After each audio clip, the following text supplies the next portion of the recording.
YouTube channel. Again, this is Juliana J. Rose. Today I'm going to be sharing my testimony, and I took a few notes so that I stay on track. I was raised in the church. I enjoyed church. I had friends at church. But I don't think I was like church like people say. I was very much in the world, meaning like I wasn't living for God. I skipped school a few times. Though I don't think I was a bad kid. I wasn't a bad kid actually. I actually listened to most 99% of my teachers. Um, but I actually didn't think about God unless like my mother was threatening me about him punishing me if I didn't listen or if I was rude or something. But yeah, yeah. So I was going into 11th grade, and I, I've had a few boyfriends. I've, you know, quite a few. I've, fornicated. I've had sex before marriage. And so this was somebody that I thought would be my last boyfriend. I didn't do anything with him, by the way. I didn't do anything with every one of them. But just thought I'd make that disclaimer. And I say it just like that because I don't like when people are vague about like their experiences as a Christian or lives should be. I wouldn't say like completely transparent, like we need to tell everybody everything, but people need to know like what we've experienced, what we've been through. So yeah, so I thought this guy was my last boyfriend, and I didn't exactly like him as much as um, I didn't really like him too much. I liked him as a person, but not as my boyfriend.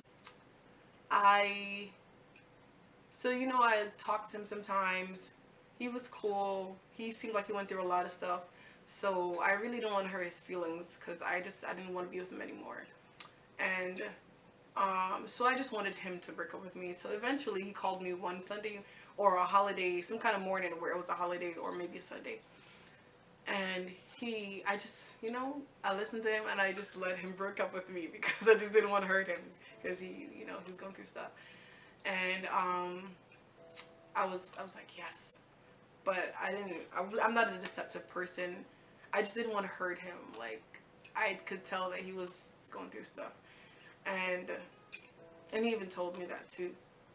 But I when I hung up the phone with him, I said, "Man, there's got to be more to life than this." Because at that point, I felt like I came to the end of my life. I felt like I've experienced everything that could be experienced.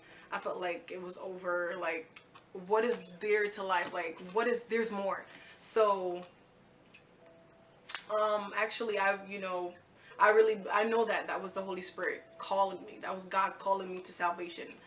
But to this photography program in Oswego, and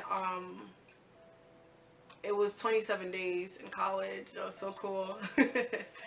um, and oh yeah, so that morning when the guy broke up with me, I was like, in my heart, I said I'm gonna seek God because I felt like there was more. And um, so when I went to this photography program or media program in Oswego, I brought a Bible with me and I said I was going to read it every day. And I read it every night. And the last, and I'll pray every night too.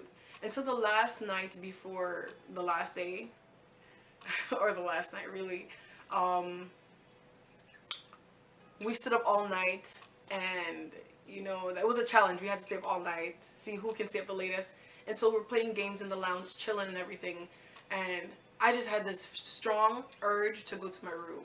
And I went to my room, and as soon as I went there, I fell down, I started to pray, and I started to cry. And it was just like overwhelming. I didn't understand what was going on, but. And so I felt this wind in the room, and I was like, that's weird. And so I went to the window. I went to the window, and it was closed. The door was closed, and I was like, okay, it was just strange because like there was no point and there was nothing, there was no need for wind, but um, I know that was the Holy Spirit, that God visited me that night, and yeah, so that was my experience. And so when I returned home, I didn't immediately get saved, but um, it took me a while to get saved. So when I came back home, um, another guy, he was cute and he was cool, so we went out, and I continued to fornicate. Um, I went out with another guy, um, and so I broke up with this one for that one because I felt he was, actually I liked him. I really liked this one, and I came to a point where I was like, I think about him 24/7. Like, that was a problem with me. Like, when I had a boyfriend, I would tend to think about them like 24/7, and so I said I can't do this because I'm thinking about this guy all the time. So basically, he was my last one. I don't know if he'll watch this, but God bless him. So I told him that I know I want to break up with him because I like him, I really do, but I want to seek God. I want to, see God. And he was saying, we could do that together, but I was like, no, like I need to focus. I need to seek God because I know myself. Like my mind would, I'll be reading the Bible and my mind would probably be on him. Like, yeah. So then. So I started going to Bible studies, which was Monday nights, and fasting service on Wednesdays. Um, it was very interesting. The things that they would say, share, the reading of the Bible, the scriptures were just so interesting to me. Some things that they would say. Um, and Bible studies, it was very intimate, very personal. You could share, you could share your experience, stuff like that. So I really like that. And man, Bible study was the best, okay? It was the best.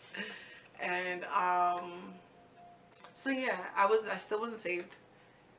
I was going, and then maybe not all of them I was going to, but so basically took me a year to get saved. Um, and it was it was right after I graduated that I got baptized. So really I was getting saved. And you really get saved before you're baptized anyway. But so during high school, it was really good. My last semester of high school, I would say things started to change a little bit. Like, I started to change. Um, I didn't notice it. People had to tell me things. I don't know. People would say things to me, and I didn't understand. um, I remember one time we had to debate about like a belief, a certain topic, and I had a belief about it. I was like, this is it. Like, I was bold. A side note, I actually wanted to be an activist when I was in high school. I actually wanted to be a lot of things, but I wanted to be an activist too. So yeah, I spoke what I said, and some people didn't like it, and then I guess some people started to shift away from me. Some people disagreed with me, and they didn't like what I had to say, and